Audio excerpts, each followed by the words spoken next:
کشمیر گھاٹی میں ملیٹنسی پر پرہار کرنے کے لیے یہاں پہ دیکھا جائے تو سیکیورٹی ایجنسیز لگاتار یہاں پہ کارروائی عمل میں لا رہی ہے. آپ کو بتا دیں کہ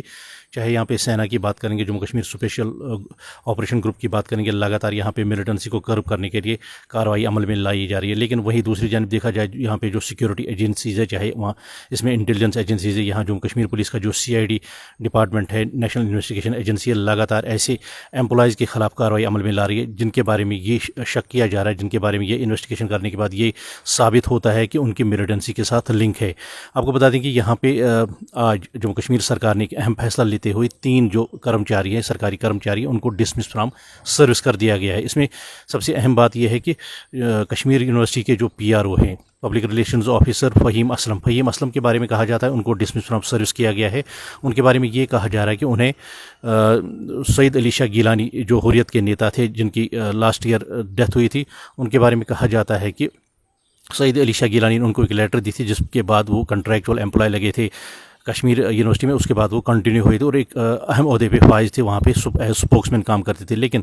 یہاں پہ جو ہماری سوتر کا یہ کہنا ہے کہ فہیم اسلم کے بارے میں یہ بھی کہا جا رہا ہے کہ انہوں نے یہاں پہ جو 2010 یا 2016 کی ایجیٹیشن ہوئی تھی, اس میں ان کا ایک اہم رول رہا تھا. ان کے کافی جو تعلقات مانے جاتے تھے, گہرے تعلقات, وہ سعید علی شاہ گیلانی کے ساتھ تھے, یا یہاں پہ دیکھا جائے جو شبیر شاہ اس وقت تہاڑ جیل میں بندے, ان کے ساتھ بھی ان کے اچھے خاصے تعلقات تھے. اور ان کا یہ کہنا ہے کہ یہاں پہ سوتر جو ہے ان کا یہ کہنا ہے کہ وہ ملیٹنسی کے ساتھ لنکڈ ہے, اور ان کے پاکستان بھی ان کے کافی کنیکشن ہے. اور انہوں نے کئی ایسے پوسٹرز بھی ڈیلیٹ کیے ہیں جن کے بارے میں کہا جاتا ہے کہ انہوں نے دیش کے خلاف یہاں پہ جو پوسٹ کیے تھے, ان کو بھی اس نے جب 370 یہاں پہ ہٹا دی گئے تھے, اس کو بھی انہوں نے ڈیلیٹ کر دیا تھا.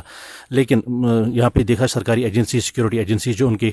ہاتھ میں کچھ ایسے ثبوت, لیکن جن کے بارے میں یہ ثابت ہوا ہے کہ فہیم اسلم ایک ایسے ادھیکاری کشمیر یونیورسٹی میں تھے جن کے بارے میں یہ بھی دعویٰ کیا جائے کہ 2008 میں جب انہیں ایک لیٹر دی گئی تھی اور جب کشمیر یونیورسٹی میں انہیں جاب دلایا گیا تھا, تب وہاں پہ کوئی ایڈورٹائزمنٹ نوٹس نہیں نکالی گئی تھی, یا ان کی کوئی CID یا پولیس ویریفیکیشن نہیں ہوئی تھی, اور بیک ڈور انٹری سے اس کی جاب بھی ملی تھی. اور اس کے بارے میں یہ بھی کہا جا رہا ہے کہ وہ یہاں پہ ایک لیڈنگ ایجنسی, ایک نیوز پیپر ہے, اس میں بھی کام کرتے تھے, اور ایک جگہ پہ اس کی جو سیلری آتی تھی, وہ اس کی جو سیلری ہے وہ اکاؤنٹ میں نہیں جاتی تھی, بلکہ اس سے وہ کیش میں ملتی تھی اور ہائڈ رکھی جاتی تھی. اس کے ساتھ ساتھ دیکھا جائے جموں کشمیر پولیس وبھاگ میں کام کرنے والے ارشد احمد ٹھوکر جو پولیس کانسٹیبل تھے, 2006 میں وہ پہلے بھرتی ہوئے تھے جموں کشمیر آرمڈ پولیس میں, اس کے بعد وہ دوسری بار بھرتی ہوئے تھے 2009 میں ایگزیکٹو پولیس میں. اور ان کی ہمیشہ یہی کوشش رہتی ہے وہ کسی نہ کسی طریقے سے اعلیٰ ادھیکاری کا ڈرائیور رہے, اور ڈرائیور کے طور پر کام کرنے کے بعد سارا جو اندر جو بھی کچھ سیکرٹس ہوتے ہیں ان کو باہر لا کے ملیٹنٹس کو دیا جائے. اسی طرح مراوت احمد میر جو ریونیو ڈپارٹمنٹ میں یہاں پہ کام کرتے تھے, ان کے بارے میں کہا جاتا ہے وہ بھی کافی یہاں پہ انوالو رہے تھے, ان کے بھی پاکستان میں کنیکشن ہے.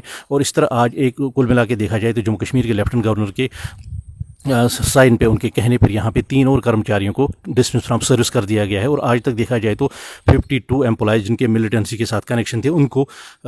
یہاں پہ دیکھا جائے تو ڈسمس فرام سروس کیا گیا ہے. اور خاص کر اس میں یہ بات ہے, اس میں جموں کشمیر جو کشمیر یونیورسٹی ہے, کشمیر یونیورسٹی کے ایک پروفیسر کو بھی اس سے پہلے ڈسمس فرام سروس کیا گیا ہے. جبکہ یہاں پہ بیٹا کراڑی جو KRF کے کمانڈر ہیں, جس پہ یہ آروپ ہے کہ انہوں نے کئی کشمیری پنڈتوں کو مار دیا ہے, اس کی جو بیوی ہے جموں کشمیر ایڈمنسٹریٹو سروس کی آفیسر تھی, اس کو بھی ڈسمس فرام سروس کیا گیا ہے پہلے ہی. اور کل ملا کے دیکھا جائے آج کے جو 3 لوگ جو ڈسمس فرام سروس کیے گئے ہیں, کل ملا کے دیکھا جائے تو 52 امپلائز یہاں پہ اب تک